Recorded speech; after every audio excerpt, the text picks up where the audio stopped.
আপনার জন্ম সনদ বা জন্ম নিবন্ধন কার্ড অনলাইন করা আছে কিনা সেটা মোবাইল দিয়ে কিভাবে চেক করবেন এবং অনলাইন কপিটি কিভাবে ডাউনলোড করবেন তা নিয়ে থাকছে আজকের ভিডিও।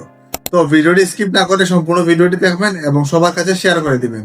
নিত্য নতুন টিউটোরিয়াল পেতে চ্যানেলটি সাবস্ক্রাইব করবেন। তাহলে চলুন কথা না বাড়িয়ে বাকি প্রসেসটি মোবাইলে দেখাই। তো প্রথমে আপনারা এই ওয়েবসাইটে চলে আসবেন। আমি এই ওয়েবসাইটের লিংক আমার ডেসক্রিপশনে দিয়ে দিব, আপনারা সেখান থেকে এই ওয়েবসাইটে চলে আসবেন।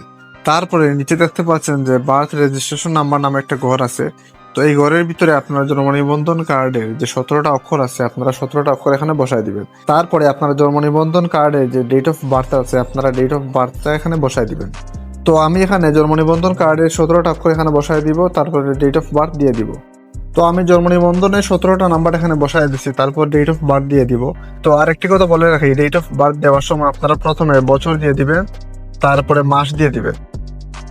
মাস দেওয়ার পরে আপনারা দিন দিয়ে দিবেন, তারপর এখানে সিলেক্ট করবেন। তারপরে নিচে দেখতে পাচ্ছেন এখানে ক্যাপচা ফিল আপ করতে হবে। তো আপনাদের এখানে যোগও আসতে পারে, বিয়োগও আসতে পারে। তো আমার এখানে বিয়োগ আসছে, আমরা বিয়োগ করে বিয়োগফলটা এই জায়গায় বসায় দিব। তারপরে নিচে দেখতে পাচ্ছেন যে সার্চ নামে একটা অপশন আছে, আপনারা এটাতে ক্লিক করবেন।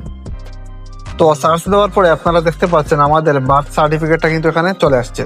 তো আপনাদের বেলা যদি এরকম চলে আসে তাহলে আপনারা বুঝতে পারবেন আপনাদের বার্থ সার্টিফিকেটটা অনলাইন করা আছে। কিন্তু আপনাদের এখানে যদি এরকম সার্টিফিকেট শো না করে শুধু নো ডাটা ফাউন্ড এইরকম কোনো অপশন আসে বা কোনো তথ্য পাওয়া যায়নি এরকম কোনো অপশন আসে, তার মানে আপনার বার্থ সার্টিফিকেট বা জন্ম নিবন্ধন কার্ডটি অনলাইন করা হয় নাই। তার জন্য প্রথমে আপনার বার্থ সার্টিফিকেটটা অনলাইন করতে হবে।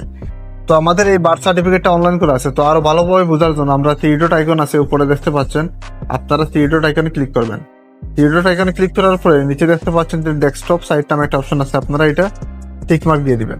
তো ডেস্কটপ সাইটটা এনাবল করার পরে আপনারা দেখতে পাচ্ছেন আমাদের বার্থ সার্টিফিকেটটা খুব সুন্দর এখানে চলে আসছে। তো আমরা এই বার্থ সার্টিফিকেটটা ডাউনলোড করব, তো সেই জন্য আমরা আবার থ্রি ডট আইকনে ক্লিক করব। তারপরে নিচে দেখতে পাচ্ছেন যে শেয়ার নামে একটা অপশন আছে, আপনারা শেয়ার নামে অপশনে ক্লিক করবেন। তারপরে প্রিন্ট অপশনে ক্লিক করবেন। তো প্রিন্ট অপশনে ক্লিক করার পরে আমরা এই ফাইলটা পিডিএফ আকারে ডাউনলোড করতে পারবো। তো সেজন্য আমরা এই যে পিডিএফ অপশন আছে আমরা এটাতে ট্যাপ করব। এটাতে ট্যাপ করার পরে নিচে দেখতে পাচ্ছেন যে সেভ নামে একটা অপশন আছে, আমরা সেভ অপশনে ক্লিক করব। তাহলে আমাদের এই ফাইলটা কিন্তু ডাউনলোড হয়ে যাবে। এখন যদি আমরা আবার ফাইল ম্যানেজার অপশনে চলে যাই,